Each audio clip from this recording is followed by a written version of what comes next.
নমস্কার আমার বন্ধুরা, আজকে আমি আমার ইউটিউব চ্যানেলের প্রথম ভিডিও নিয়ে চলে এলাম। আজ আমি আমসত্ত্ব দিয়ে একটি খুব সহজ মিষ্টি তৈরি করে দেখাবো, যার জন্য প্রথমে আপনাদের দুধ, চিনি এবং খোয়া ক্ষীর ও গুঁড়ো দুধ জাল দিয়ে নিতে হবে যতক্ষণ না সেটা একটা মাখা সন্দেশের মতন আকার ধারণ করে,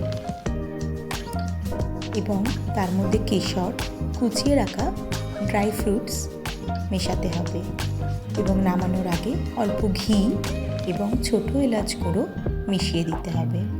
মিশ্রণটা যখন ঘন হয়ে আসবে তখন সেটাকে ঠান্ডা করে আমসত্ত্বের মধ্যে এই রকমভাবে রোল করে দিলেই তৈরি আমাদের আমসত্ত্ব সন্দেশ। আপনাদের কেমন লাগলো অবশ্যই জানাবেন।